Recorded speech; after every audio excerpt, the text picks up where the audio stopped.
नमस्कार, मैं हूं दीपक चौरसिया। खबरों के नहले पर विश्लेषण का दहला लेकर मैं फिर हाजिर हूं। आपको बताएंगे क्यों हो रही है लोकसभा चुनाव की तारीख बदलने की मांग। जम्मू कश्मीर में अगर लोकसभा चुनाव के लिए माहौल सही है तो विधानसभा चुनाव कराने में क्या दिक्कत है? क्या बिखरे हुए विपक्ष से होगा पीएम मोदी को फायदा?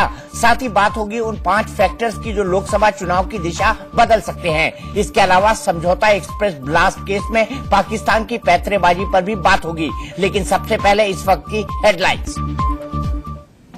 खास खबर के प्रस्तुत करता है गजब की खुशबू, गजब का स्वाद, MDH का सब्जी मसाला जो हमेशा रहे याद। रमजान में लोकसभा चुनाव की तारीखें पड़ने पर राजनीतिक बयानबाजी तेज हो गई है। कुछ मुस्लिम नेताओं और मौलानाओं ने रमजान के महीने में वोटिंग कराने पर सवाल उठाया है। दलील दी जा रही है कि रोजेदारों के लिए घंटों लाइन में खड़े होकर वोटिंग करना काफी मुश्किल होगा।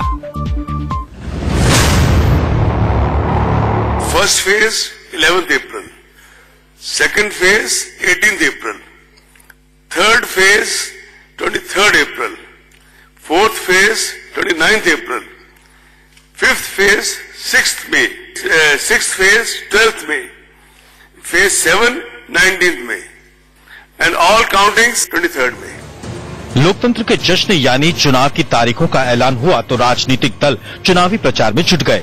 लेकिन चुनाव की तारीखों को लेकर मुस्लिम धर्मगुरुओं ने आपत्ति जताई है। मुस्लिम धर्मगुरु कह रहे हैं कि माह रमजान में चुनाव कराने से मुस्लिम मतदाताओं को दिक्कत होगी। 11 अप्रैल से लेकर 19 मई तक 7 चरणों में देश की जनता अपने मताधिकार का इस्तेमाल कर देश की नई सरकार चुनेगी। लेकिन इन 7 चरणों में 3 तारीख ऐसी हैं जो रमजान के पाक महीने में पड़ेंगी। 6 मई को 5वें चरण, 12 मई को 6ठे चरण और 19 मई को 7वें चरण के लिए मतदान होगा।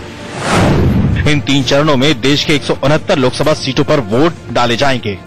लेकिन अगर 5 मई को चांद दिखाई दे गया तो 6 मई से रोजे शुरू हो जाएंगे। इसलिए मुस्लिम धर्म गुरु कह रहे हैं कि चुनाव आयोग को रमजान का ख्याल रखना चाहिए था। लखनऊ में मुस्लिम धर्म गुरु खालिद रशीद फिरंगी महली, बंगाल में ममता सरकार के मंत्री फरहाद करीम और दिल्ली में आप विधायक अमानतुल्लाह को रमजान के दिनों में मतदान की 3 तारीखों पर ऐतराज है। दलील यह है कि रमजान के महीने में मुसलमान रोजे रखते हैं, इसलिए उन्हें मतदान केंद्र तक जाने और वहां काफी देर तक खड़े रहकर मतदान करने में दिक्कत होगी। इलेक्शन कमीशन ने जो डेट्स अनाउंस की हैं उसमें 6, 12 और 19 को भी वोट डालने का ऐलान किया गया है, जबकि 5 मई को रमजान मुबारक का चांद देखा जाएगा। अगर चांद हो जाता है तो 6 से रमजान का मुबारक महीना शुरू हो जाएगा और ये तीनों वोटिंग डेट्स रमजान के मुबारक महीने में पड़ेंगी, जिससे कि मुसलमानों को गैर मामूली परेशानी का सामना करना पड़ेगा। इसलिए मेरी इलेक्शन कमीशन से ये गुजारिश है कि इन डेट्स में तब्दीली कर दें। बिहार, यूपी और बंगाल में 7 फेज का इलेक्शन में इनका यहाँ जो हमारे लोगों हैं उनके लिए कठिनाई है, उनके लिए तकलीफ है। ज्यादातर तकलीफ है जो उस समय रमजान है और ये 3 जगह जहाँ पर है बिहार, यूपी और बंगाल, यहाँ पर माइनॉरिटी बहुत काफी हद तक रहते हैं और वो रोजा रख के इलेक्शन फेस कर रहे हैं। ये उनके लिए बहुत बड़े परेशानी है। इसे इलेक्शन कमीशन को नजर में रखना चाहिए था। जरूर बीजेपी चाहते हैं जो माइनॉरिटी वोट ना दे, मगर इलेक्शन कमीशन को इसको ध्यान में रखने से अच्छा होता है। अब देखिए, जैसे 6 मई को रमजान शुरू होना है, इन्होंने पूरे इलेक्शन को जो है 7 फेज में रखा है, जबकि ये 5 फेज में इलेक्शन रख सकते थे। 10 दिन पहले इलेक्शन शुरू हो सकता था। ये जानते हैं मुसलमान जो है वो डिसाइजेबल वोट है, वो जिसकी तरफ जाएगा वो इलेक्शन जीतेगा। मुसलमान बीजेपी की तरफ तो जाना नहीं है, तो इनके पास यही एक रास्ता था कि गर्मी में, क्योंकि रमजान गर्मी में आ रहा है और रमजान जानबूझ करके रमजान में इन्होंने इलेक्शन किया। ना तो कोई कंपेनिंग करेगा, 6 तारीख से रमजान शुरू है, 12 में जो है दिल्ली का इलेक्शन है, तो जानबूझ करके रमजान में लेकर आए ताकि मुसलमान वोट कम करे। और मैं ये गारंटी के साथ कह दूंगा कि जहां 50-60% मुसलमान वोट डालता था, वहां 25 से 30% मुस्लिम वोट रह जाएगा, क्योंकि गर्मी का टाइम है। और क्योंकि मैं खुद, अगर मैं रमजान रखता हूं, रोजा मैं रखता हूं, सारे रोजे एक भी रोजा मैं नहीं छोड़ता, मैं गर्मी की शिद्दत में धूप में 1 घंटे ज्यादा खड़ा ही नहीं हो सकता, मैं बेहोश हो जाऊंगा। देश में मुस्लिमों की आबादी करीब 14.2% है। देश के कुल मतदाताओं में मुसलमानों का हिस्सा 10% से ज्यादा है। 86 जिलों में मुसलमानों की आबादी ज्यादा है।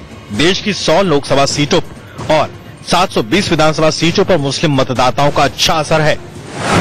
19 सीटों पर तो मुसलमान मतदाता 50% से भी ज्यादा हैं। यूपी, बिहार और पश्चिम बंगाल में सबसे ज्यादा मुस्लिम आबादी रहती है, इसलिए मुस्लिम धर्मगुरु रमजान में चुनाव कराने पर आपत्ति जता रहे हैं। लेकिन नहले पर दहला यही है कि चुनाव की तारीखों का बदल पाना लगभग नामुमकिन है। दरअसल रमजान पूरे 1 महीने तक चलते हैं, इसलिए ऐसा नहीं हो सकता कि 5वें, 6ठे और 7वें चरण के मतदान को महीने भर तक टाल दिया जाए। रमजान में चुनाव कराने पर सियासी दलों से भी मिलीजुली प्रतिक्रिया मिल रही है। कुछ पार्टियां मुस्लिम धर्मगुरुओं के साथ है, तो कुछ नेता कह रहे हैं कि क्या मुसलमान रमजान में काम करना छोड़ देते हैं।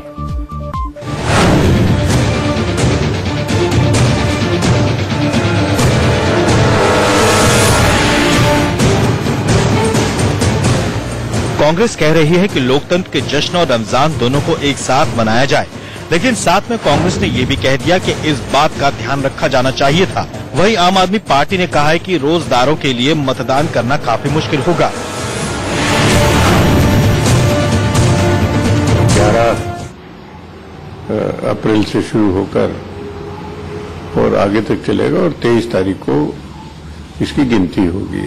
अंतिम 23 मई को उस दिन चुनाव नतीजे आएंगे। इस बीच में रमजान का भी समय आ रहा है। इसमें लोगों को दिक्कत तो अवश्य होगी, लेकिन प्रजातंत्र है, प्रजातंत्र का एक उत्सव है और ये भी त्योहार की तरह से है, तो इसको त्योहार के रूप में सब लोग लेंगे, ऐसा मेरा अनुमान है। अगर उसको अवॉइड किया जा सकता था तो उसकी कोशिश अवश्य करनी चाहिए थी। अब अगर आप 2 फेज का चुनाव देखिए, 12 मई का और 19 मई का, इन दोनों चुनावों में मुस्लिम्स कैसे पार्टिसिपेट कर पाएंगे ज्यादा से ज्यादा? आपका अभियान होता है कि साहब नहीं साहब ज्यादा से ज्यादा मतदाता इस अभियान में शामिल हों। तो जब उनका रमजान का महीना चल रहा होगा, मई जून के दोपहरिया में आप उनसे उम्मीद करते हैं कि वो दिन भर लाइन में खड़े होकर वोट देंगे? तो इसलिए ये 12 मई और 19 मई की तारीखों के बारे में भी चुनाव आयोग को निश्चित रूप से सोचना चाहिए।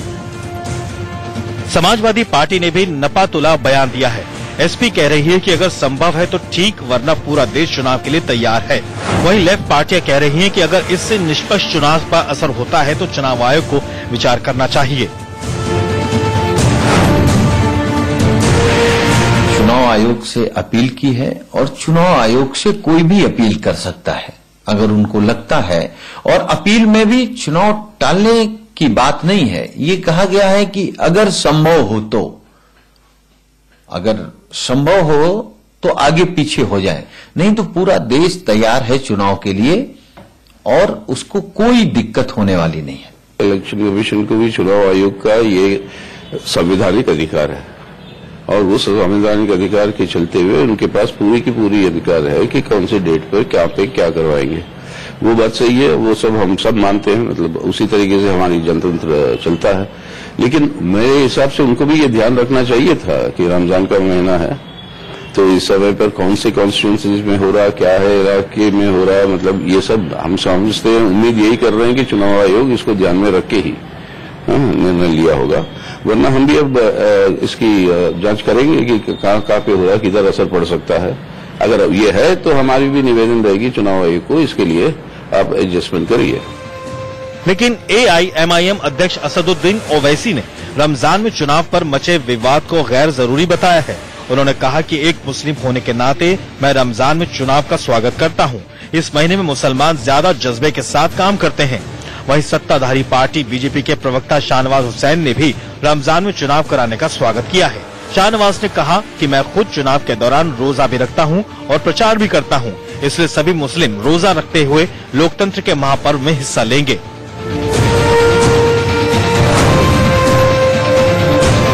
ये गैर जरूरी की कंट्रोवर्सी क्यों रेकअप कर रहे हैं आप? क्या मुसलमान रोजा रहकर दिन में कामकाज नहीं करते, मेहनत मजदूरी नहीं करते हम लोग? तो ये लोग हमको हमारे ईमान को क्वेश्चन ना करें। रमजान में इलेक्शन आने से मुसलमानों का जो ईमानी जज्बा होता है, जो रूहानी उनका जो लेवल होता है, वो ज्यादा होता है और मुझे पूरा यकीन है कि उस दिन पोलिंग परसेंटेज बढ़कर होगा। इसको क्यों रमजान से जोड़ रहे हैं? बहुत दुर्भाग्यपूर्ण है, अपने कई हिंदू भाई मंगल को व्रत रखते हैं तो क्या कहा जाए कि मंगल को चुनाव नहीं होगा। भाई जो पूजा पद्धति है व्यक्तिगत चीजें हैं।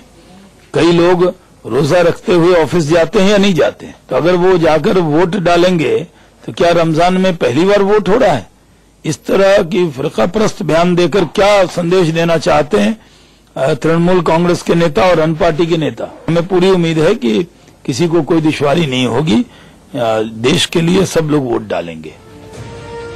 नहले पे दहला यही है कि मामला मुस्लिम समुदाय की आस्था और मताधिकार से जुड़ा है, इसलिए तमाम पार्टियां सोच समझकर बोल रही है। कोई भी जल्दबाजी में ऐसा बयान नहीं देना चाहता जिससे उन्हें चुनावी नुकसान उठाना पड़े।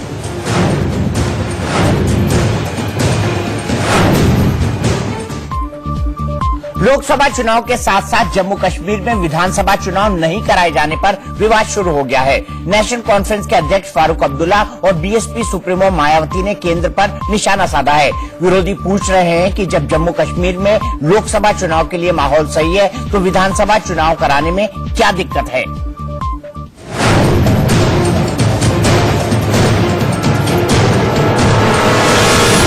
लोकसभा चुनाव के ऐलान के साथ साथ ये भी उम्मीद थी कि लंबे समय से राज्यपाल शासन के अधीन चल रहे जम्मू कश्मीर में विधानसभा चुनाव भी करा लिए जाएंगे, लेकिन चुनाव आयोग ने सिर्फ सूबे की 6 लोकसभा सीटों पर ही मतदान का ऐलान किया है। अब विरोधी पूछ रहे हैं कि जब जम्मू कश्मीर में लोकसभा चुनाव के लिए माहौल सही है तो विधानसभा चुनाव कराने में क्या दिक्कत है। जम्मू कश्मीर के पूर्व सीएम और नेशनल कॉन्फ्रेंस के अध्यक्ष फारूक अब्दुल्ला का कहना है कि जब सभी दल चाहते हैं कि चुनाव हो तो फिर लोकसभा चुनाव के साथ विधानसभा चुनाव क्यों नहीं हो सकते। हजारों लोग इलेक्शन में शामिल हुए जिस तरह वो कहते हैं, और उस वक्त सारी सिक्योरिटी भी थी। पंचायत के पूरे इलेक्शन हुए, म्युनिसिपल कमिटीज के इलेक्शन हुए, टाउन एरिया कमिटीज के इलेक्शन हुए, अच्छी तरह से हो गए। आज इन्हें क्या खतरा लगने लगा जबकि फौज इससे भी ज्यादा है, हर कोने में यहां पे फैली हुई है इलेक्शन के लिए। क्यों नहीं करते हैं? जबकि सब पार्टीज जो हैं इस हक में हैं कि दोनों इलेक्शन इकट्ठे होने चाहिए। ये लोगों को देखना चाहिए, लोगों को समझना चाहिए। अगर इलेक्शन कमीशन ये कहता है कि पार्लियामेंट के इलेक्शन के लिए बिल्कुल ठीक है फिजा, तो स्टेट इलेक्शन के लिए क्यों नहीं है फिजा? मुझे अफसोस है कि हमारा इलेक्शन कमीशन अब गवर्नमेंट का इलेक्शन कमीशन बन गया है, सियासी इलेक्शन कमीशन बन गया है। उसकी इंडिपेंडेंस कहीं भी नहीं है। अल्लाह करे कि नई हुकूमत आए जो इलेक्शन कमीशन को पूरी तरह से इंडिपेंडेंट करे, कि वो अपने फैसले खुद करे और गवर्नमेंट के दबाव में ना आए। वहीं बीएसपी सुप्रीमो मायावती ने भी यह कहा कि मोदी सरकार की कश्मीर नीति की विफलता की निशानी है। उन्होंने ट्वीट पर लिखा, जम्मू कश्मीर में विधानसभा का आम चुनाव लोकसभा चुनाव के साथ नहीं कराना मोदी सरकार की कश्मीर नीति की विफलता का द्योतक है। जो सुरक्षा बल लोकसभा चुनाव करा सकते हैं वही उसी दिन वहां विधानसभा का चुनाव क्यों नहीं करा सकते। केंद्र का तर्क बेतुका है और बीजेपी का बहाना बचकाना है। कांग्रेस ने भी कहा कि मोदी सरकार में दम ही नहीं है कि वो जबड़े हैं। आरजेडी ने भी मोदी सरकार पर निशाना साधा है। देखिए, इनकी गलत नीतियों के कारण जम्मू कश्मीर में चुनाव अभी कराने की इनकी हिम्मत नहीं पड़ रही। अब आलोचना कुछ कर लें तो अलग बात है, वरना इनकी हिम्मत नहीं है।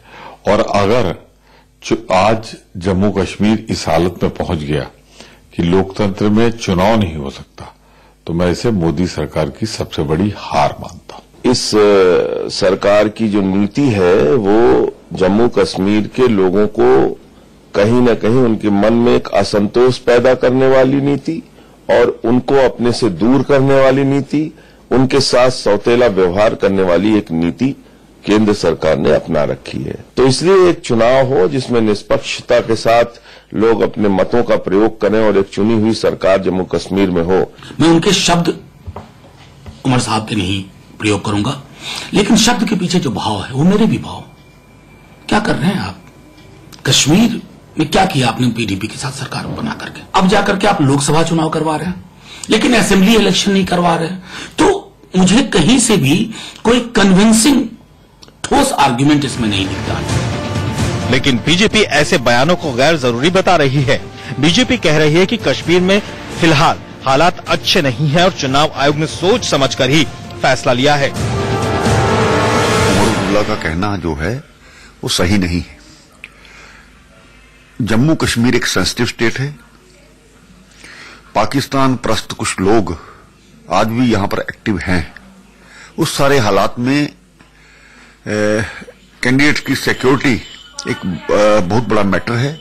अगर इस दौरान कोई प्रॉब्लम हो जाती है तो इलेक्शन कमीशन या सरकार को जवाब देना पड़ता है। तो इस सारे माहौल में मुझे लगता है कि सिक्योरिटी रीजंस को देखते हुए ये निर्णय लिया गया है। जम्मू कश्मीर की कुल 6 सीटों पर 5 चरणों में वोट डाले जाएंगे। आतंकवाद प्रभावित अनंतनाग लोकसभा सीट पर 3 चरणों में वोटिंग होगी। ऐसा पहली बार है जब किसी एक सीट पर ही 3 चरणों में वोटिंग होगी।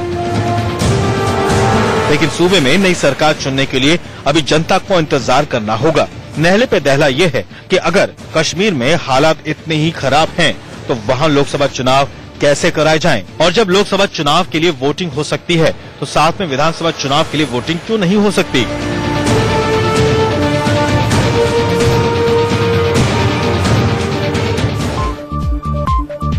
लोकसभा चुनाव की तारीखों का तो ऐलान हो गया, लेकिन महागठबंधन और थर्ड फ्रंट का कुछ अता पता नहीं है। मोदी के खिलाफ विपक्ष एकजुट होने की हुंकार भरता रहा, लेकिन क्या महागठबंधन नहीं बनने से नरेंद्र मोदी को चुनावी फायदा होगा? इन 2 तस्वीरों ने देश की सियासत में कुछ ऐसे संकेत दिए थे कि 2019 का चुनाव मोदी वर्सेस ऑल होने वाला है।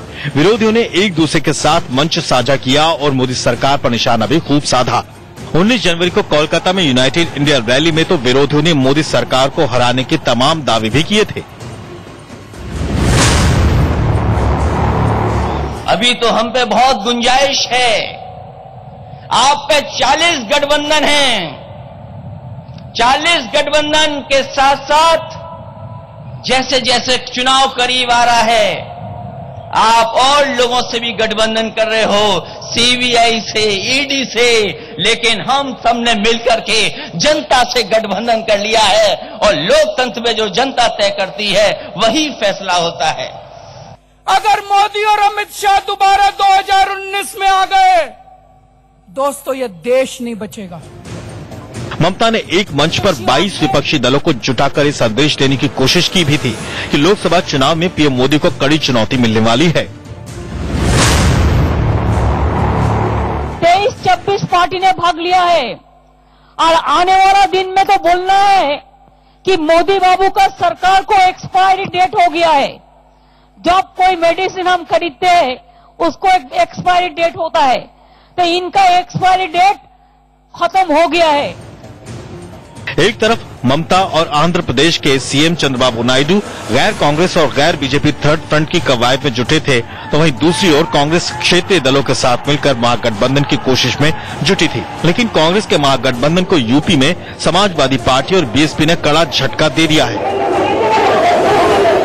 दिल्ली में कांग्रेस और आम आदमी पार्टी ने हाथ नहीं मिलाया। हाँ, बिहार में जरूर आरजेडी और आरएलएसपी जैसी पार्टियां महागठबंधन का हिस्सा है, लेकिन पीएम मोदी जैसे व्यक्तित्व को चुनौती देने के लिए जो एकजुटता होनी चाहिए थी वैसी दिख नहीं रही। अगर राजनीतिक इतिहास का विश्लेषण आगे कभी किया जाएगा तो शायद गैर बीजेपी पार्टीज में खास करके जो तथाकथित सेकुलर पार्टीज हैं या यूं कहिए कि जो कांग्रेस के इर्द घूमने वाली रीजनल पार्टीज हैं, ये उन्होंने सबसे बड़ा ब्लंडर किया है कि कांग्रेस को धूप में रख के कोई समझौता नहीं किया। ये एक चांस था उनके लिए कि एक स्ट्रांग अपोजिशन का मैसेज दें और ये भी तय करें कि हमारा प्रधानमंत्री कौन होगा। आज अगर वो राहुल गांधी को चुनते तो शायद देश की तस्वीर में कुछ और अंतर आता। राष्ट्रीय स्तर पे कोई गठबंधन विरोधी दल का नहीं बना, बात सच है। ना तो क्षेत्रीय दल का कोई गठबंधन बना, वो बनना भी मुश्किल है क्योंकि जो राज्य का स्थिति है, राज्य में जैसे कांग्रेस के खिलाफ ममता बनर्जी का पार्टी लड़ रहा है, उत्तर प्रदेश में आपको पता ही है कि लोग सपा बसपा कांग्रेस के खिलाफ लड़ रहे हैं। सिर्फ कांग्रेस जहां जहां गठबंधन किया है उसका जो पुराना यूपीए अलायंस था उसके साथ उन्होंने गठबंधन किया है। वहीं ममता बनर्जी और चंद्रबाबू नायडू का थर्ड फ्रंट भी कोई शक्ल नहीं ले पाया। विरोधियों की एकजुटता को मोदी सरकार भी जानती है, इसलिए पीएम मोदी बार बार इसे महामिलावट कहते रहे हैं। आपने देखा होगा कि यह अंतर्राष्ट्रीय महामिलावट एक सुर में राग आलाप रही है। एक तरफ देश भर में देश को प्यार करने वाले लोग एक हो रहे हैं, तो दूसरी तरफ मोदी की नफरत में सारे मिलावटी लोग चू चू चू चू कर रहे हैं। जानकारों का मानना है कि मोदी सरकार के खिलाफ मजबूत महागठबंधन न बन पाने का फायदा एनडीए को हो सकता है। उनका वर्चस्व होगा, इससे उनका भी नुकसान होगा और बीजेपी को इससे जबरदस्त फायदा होगा। अगर एक अपोजिशन बनता, ये शायद भूल गए रीजनल पार्टीज कि कांग्रेस का गिरे दिनों में भी कांग्रेस को 11 करोड़ वोट मिले थे 2014 में। इसके पहले हमेशा कांग्रेस को बीजेपी से ज्यादा वोट मिलते रहे हैं। तो इसका मतलब है कि 11 करोड़ वाली पार्टी को आप इग्नोर करेंगे, उसके बाद जनता आपको वोट देगी और किसको देगी? ये 25 लाख करोड़ के बजट का देश है, किसको दे दे? ममता बनर्जी को दे दे या अखिलेश यादव को दे दे? इसलिए जनता वो मुतासिर नहीं होगी और मेरे ख्याल से भारत के इतिहास में नॉन बीजेपी पार्टी जो बीजेपी के खिलाफ लड़ती हैं, उनका ये सबसे बड़ा एक ब्लंडर है, सबसे बड़ा दोष है और ये शायद भारत की जनता माफ नहीं करेगी। ओवरऑल पिक्चर में मोदी जी एज ए प्रधानमंत्री उसका पॉपुलैरिटी सबसे ज्यादा है, उसके खिलाफ कोई नेता है ही नहीं। ये बात एक मोदी बीजेपी के लिए एडवांटेज है। लेकिन ऐसा नहीं है कि विपक्षी ओर से कोई एक चेहरा फाइनल नहीं हुआ है तो उसकी ताकत कम हो जाएगी। यूपी में जहां एसपी बीएसपी का सॉलिड गठबंधन मोदी सरकार को बड़ा नुकसान पहुंचा सकता है, तो वहीं बंगाल में दीदी मोदी सरकार को एड़ी लगाकर गिराने के लिए तैयार है। आंध्र प्रदेश में चंद्रबाबू नायडू मोर्चा संभालेंगे तो बिहार में आरजेडी कांग्रेस आरएलएसपी का महागठबंधन भी मोदी सरकार के लिए कड़ी चुनौती पेश करेगा। लेकिन उत्तर प्रदेश में फिर भी जो इतना सीट मिला था 73 उसका घटक दल देके, वो स्थिति वहां पे अभी वो है नहीं। तो ये स्थिति के कारण वहां पे जो सीट का जो कमियां होगा वो कम होने का कारण बाकी जगह से भरपाई अगर नहीं कर पाए तो मोदी के लिए अब मेजोरिटी मिलना मुश्किल हो सकता है। नहले पर दहला ये है कि कौन बाजी मारेगा और कौन घर बैठेगा, इसका जवाब तो देश की जनता ईवीएम का बटन दबाकर ही करेगी। लेकिन सियासत में संभावनाओं से कभी इनकार नहीं किया जाता, इसलिए आने वाला वक्त ही तमाम सवालों के सही जवाब देगा। नहले पे दहला में फिलहाल एक ब्रेक के बाद भी रफ्तार और विस्तार से खबरों का सिलसिला जारी है।